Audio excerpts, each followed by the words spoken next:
السلام علیکم ناظرین، میں ہوں آپ کی میزبان سائرہ سید۔ ناظرین، جیسے کہ آپ کو پتہ ہے کہ عید میلاد النبی آنے والی ہے اور ہم اسی حوالے سے بات کر رہے ہیں کہ ربیع الاول کے مہینے میں کیا اور کیسے ہوتا ہے، کیا اہمیت ہے، کیا تقاضے ہیں۔ تو آج ناظرین ہم بات کرنا چاہ رہے ہیں رسول صلی اللہ علیہ وآلہ وسلم اور ان کے خاندان کے حوالے سے۔ تو آج بھی ہمارے ساتھ عائشہ صاحبہ موجود ہیں۔ السلام علیکم۔ وعلیکم السلام۔ عائشہ صاحبہ، پہلے تو مجھے یہ بتائیں کہ رسول پاک صلی اللہ علیہ وآلہ وسلم نے اپنے سے بڑی خاتون سے شادی کی، یعنی حضرت خدیجہ الکبریٰ سے۔ تو ہمارے معاشرے میں یہ ایسے کسی بڑی عمر کی عورت سے شادی کرنا کیوں مشکل سمجھا جاتا ہے؟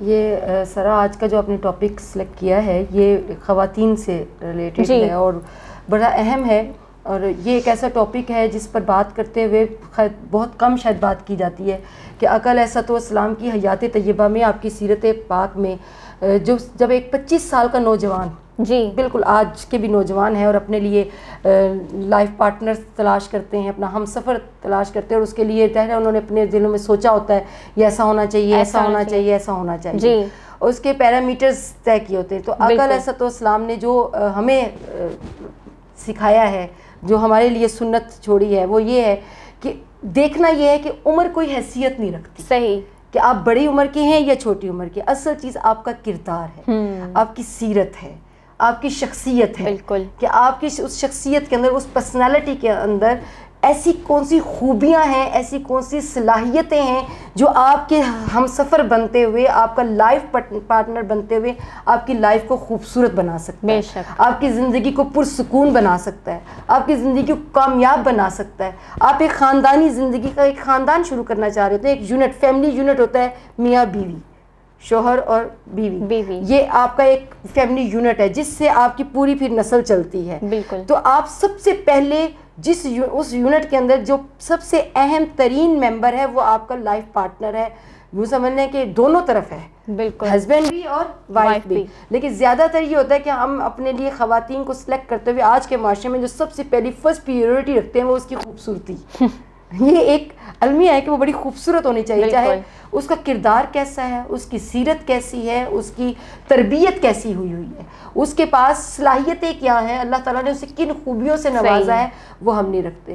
کفو کا خیال رکھنے کا حکم ہے اسلام میں کہ آپ رکھیں کہ آپ کی برابری میں ہو، لیکن آقا علیہ الصلوۃ والسلام کی حدیث پاک ہے، آپ نے فرمایا کہ اپنے لائف پارٹنر تلاش کرتے ہوئے ترجیح جو ہے وہ دین کو رکھو۔ سبحان اللہ، کہ اس کی دین کی ترجیح، اس کی تعلیم، دین سے مراد یہ کہ اس کے پاس علم کتنا ہے، شعور کتنا ہے، وہ آپ کی بچوں کی تربیت کیسے کر سکتی ہے، وہ آپ کی نسل کو کیسے سنوار سکتی ہے، یہ پریورٹی ہونی چاہیے۔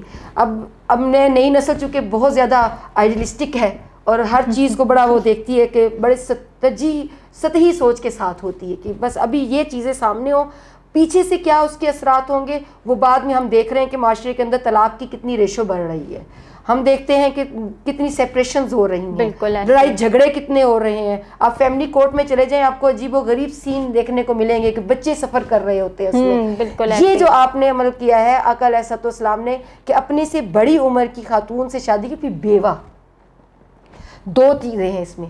ایک تو اس خاتون کی جو صلاحیت تھی وہ ایک ورکنگ ویمن تھی، آپ کو پتہ ہے کہ مکہ میں وہ رئیسۃ العرب، صرف مکہ میں نہیں بلکہ پورے عرب میں ان کا تجارت کا بزنس جو ہے وہ چلتا تھا، اور وہ ایک خاتون ہونے کی حیثیت سے ان کے اندر اتنے ملازم تھے، اور وہ پورا بزنس، ایون کہ آقا علیہ الصلوۃ والسلام کا پہلا ان کے ساتھ جو سفر تھا وہ بھی انہی کا مال لے کر انہی کی تجارت کرنے کے لیے گئے تھے۔ تو یعنی کہ حضرت خدیجہ الکبریٰ ایک پوری بزنس ویمن کے حیثیت سے جانی اور پہچانی جاتی تھی۔ تو آج کے معاشرے کے اندر جو خواتین کو کہا جاتا ہے نا کہ یہ کچھ ایسا سوچ کہ شاید دین کے اندر بڑی پابندیاں ہیں اور بڑی سختی ہے، نہیں، ایسا نہیں ہے۔ آپ کی سلیکشن پہلی جو ہے وہ ورکنگ ویمن ہے، کہ جس نے کہ وہ مینجمنٹ میں کتنی اچھی خاتون ہوگی، اس کی آرگنائزیشن جو صلاحیتیں ہیں یہ ہیں وہ کتنی اچھی ہوں گی، وہ کتنی اچھی مینیجر ہوگی کہ جو اپنے بزنس کو مینیج کر سکتی ہے، وہ گھر کو کتنا اچھا مینیج کر رہی ہوگی۔ اس کی پھر دوسری جو بڑی اہم چیز تھی کہ اس معاشرے کے اندر بیواؤں کو، ویسے تو آج کل کے معاشرے میں بھی ایسا ہے کہ مطلقہ اور بیواؤں کی کوئی حیثیت نہیں تھی، جو خاتون بیوہ ہو جاتی تھی اسے منحوس، آج کے دور میں بھی ایسا ہے کہ یہ منحوس ہے، اس بیچاری کی تو زندگی ختم ہو گئی، بس کہ جس کا شوہر چلا گیا اب آپ اس کی حیثیت ختم ہو گئی، نہ وہ بیچاری دوبارہ شادی کر سکتی ہے. لوگ میں نے خود خواتین کو دیکھا ہے, اچھا ہاں اس کا شوہر چلا گیا اب یہ شادی کرے گی. حالانکہ آقا علیہ السلام کی حدیث پاک ہے کہ معاشرے میں اگر ایک طرف کنواری خاتون ہو اور ایک طرف مطلقہ یا بیوہ, تو پہلے بیوہ اور مطلقہ کی شادی کرو, بعد میں کنواری کی, ان کا رائٹ پہلا ہے. تو آقا علیہ السلام نے اپنی سنت طیبہ سے یہ بتایا. آپ اپنی 11 ازواج مطہرات میں دیکھتے ہیں کہ آپ کے پاس زیادہ تر آپ کی جو ازواج مطہرات ہیں وہ بیوہ ہیں. آپ نے ایک کنواری خاتون سیدہ عائشہ صدیقہ سے شادی کی, اس کے علاوہ تمام جتنی ازواج مطہرات ہیں امہات المومنین ہیں وہ مطلقہ اور بیوہ ہیں. تو آقا علیہ السلام نے ایک تو یہ کیا کہ اس معاشرے کے اندر سے اس جو خاتون کی ایک سزا کے طور پر بیوہ ہونے کے بعد اس کی حیثیت ختم کر دی گئی تھی, اس حیثیت کو دوبارہ اجاگر کیا, انہیں وہ مقام دیا معاشرے کے اندر کہ ایک بڑی عمر کی بیوہ خاتون سے شادی کر کے, اور شادی کس نے کی ہے 25 سال کے ایسے نوجوان نے جو رحمت للعالمین بن کر آ رہے ہیں, جو امام الانبیاء بن کر آ رہے ہیں, جو ختم الرسل بن کر آ رہے ہیں, جو وجہ کائنات ہیں اور جو وجہ بقائے ایمان ہیں. ان کی حیثیت, ان کا اگر کوئی سلیکشن ہے ایز لائف پارٹنر وہ حضرت خدیجہ الکبریٰ ہے, جو بے شک ورکنگ ویمن بھی ہیں, کامیاب بزنس بھی چلا رہی ہیں, وہ ایک اچھی نیک سیرت کی خاتون ہونے کے ساتھ ساتھ بیوہ اور مطلقہ بھی ہے. آقا علیہ السلام نے ان کے ساتھ شادی کر کے ایک عورت پر احسان کیا ہے ہم سر خواتین کے اوپر, کہ آپ کو ایسا مقام و مرتبہ عطا کر دیا کہ ہمارے پاس ایک ایگزام. آپ نے بھی تو یہی سوال کیا کہ آقا علیہ السلام نے بڑی عمر کی خاتون سے شادی کی, تو بڑی عمر کی خاتون سے شادی کر کے آپ نے ایک ٹرینڈ سیٹ کر دیا ہے کہ اپنا لائف پارٹنر سلیکشن کرنی ہو تو یہ پیرامیٹر. صحیح. جی عائشہ صاحبہ مجھے بتائیے گا, رسول کریم صلی اللہ علیہ وسلم نے اپنی ازواج مطہرات سے بے پناہ محبت روا رکھی, ان کے کاموں میں بھی ہاتھ بٹایا. تو آج کا مرد اگر ہاتھ بٹاتا ہے بیوی کے کاموں میں تو اسے دنیا والے یا اسی کے گھر والے رن مرید کیوں کہتے ہیں؟ یہ آپ نے ایک ایسا سوال کیا کہ جس پر ہم پتہ نہیں کوئی ناراض ہوگا کوئی راضی ہوگا, لیکن جواب تو مجھے ویسا ہی دینا ہے جیسا سیرت پاک سے ثابت ہے. دیکھیں آقا علیہ السلام نے بیوی کی حیثیت اس طرح سے فرمائی کہ آپ نے فرمایا کہ بیوی اپنے شوہر کے نصف ایمان ہے, اس کے نصف ایمان کی محافظ ہے. تو بیوی کو ایک حیثیت دی ہے. کہ آپ اس معاشرے کے اندر تو بیوی کو پاؤں کی جوتی سمجھ, خیر آج بھی بہت سارے اس معاشرے کے اندر لوگ موجود ہیں جو بیوی کو پاؤں کی جوتی سمجھتے تھے. تو آقا علیہ السلام نے یہ فرمایا خدیجہ الکبریٰ کے بارے میں کہ اے خدیجہ اگر تم میرے سے میرے جسم کی جلد مانگتی تو میں تمہیں اپنے جسم کی جلد بھی اتار کے دے دیتا کہ تم میرے اوپر اتنے احسان ہیں. یعنی کہ لیکن بیوی کے لیے بھی تو یہ حکم ہے کہ وہ اپنے شوہر کی اتنی تابعداری اور فرمانبرداری اس وجہ سے کر رہی ہے کیونکہ وہ اس کو سیکیور کر رہا ہے, اس کی عزت کا محافظ ہے, وہ اس کے لیے ارننگ کرتا ہے, وہ اس کو فیسیلیٹیٹ کرنے کے لیے اس کے لیے محنت کرتا ہے. بالکل.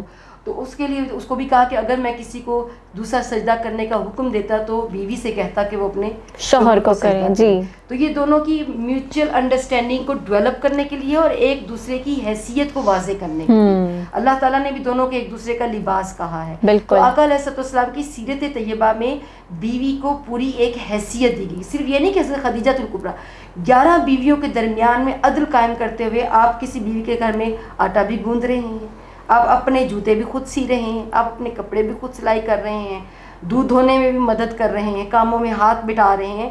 وہ کاموں میں ہاتھ بٹانا عورت کے لیے اس کی اہمیت کو واضح کرنا ہے کہ تم اگر میرے گھر میں کسی اپنے ماں باپ کو چھوڑ کر آئی ہو تو میں تمہارے لیے ساتھ ہاتھ بٹا کر تمہاری حیثیت کو اپنے گھر میں واضح کرتا ہوں. یہ رن مریدی نہیں ہے.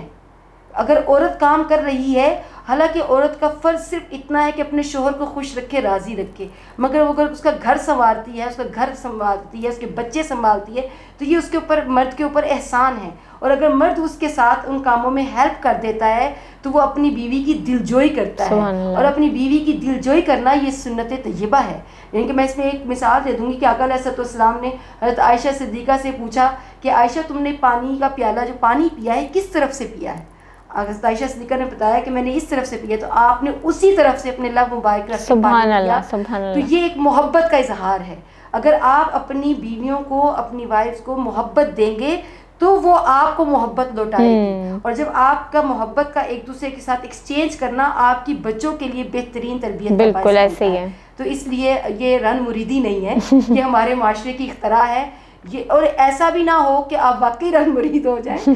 میں نے اسی لیے دونوں طرف کی بات کی کہ میوچل انڈرسٹینڈنگ کے ساتھ میوچل حیثیت دیں دونوں کو. اور مرد کی ڈیفینیٹلی الرجال قوامون علی النساء، میں بے شک ایک خاتون ہوں لیکن اس چیز کو ایکسیپٹ کرتی ہوں کہ اللہ تعالیٰ نے مرد کو ہر حیثیت میں، باپ، بیٹا، بھائی، شوہر، اس ہر حیثیت میں مرد کو خاتون کا سیکیورٹی گارڈ بنایا ہے.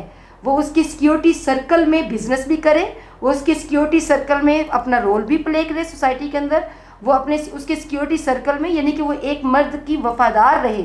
تو پھر اللہ تعالیٰ جو ہے نا وہ ان پہ برکت بھی ڈالتا ہے. اور آقا علیہ السلام کی سیرت طیبہ، ان کی سنت مبارکہ ہمیں یہ سبق دیتی ہے کہ ہم خاتون ہونے کی حیثیت سے اپنے مرد کی عزت کریں، اور مرد اپنے مرد ہونے کی حیثیت سے، شوہر ہونے کی حیثیت سے، بھائی، باپ، بیٹے ہونے کی حیثیت سے اپنے جتنے ان کے رشتے عورت کے ساتھ بنتے ہیں ان کو وہ عزت دے. ہم لباس لکم وانتم لباس لہن، یعنی کہ ہن لباس لکم، ایک دوسرے کے لباس ہے نا، ایک دوسرے کی عزت ہے. تو آقا علیہ السلام کی سنت طیبہ ہاتھ بٹانے میں، کام کاج کرنے میں، یہ عورت کی حیثیت کو واضح کرنے کے لیے ہے. جی ناظرین، تو آج کے پروگرام میں جیسے کہ آپ نے دیکھا کہ رسول کریم صلی اللہ علیہ وسلم ایز اے فیملی ہیڈ کیسے تھے.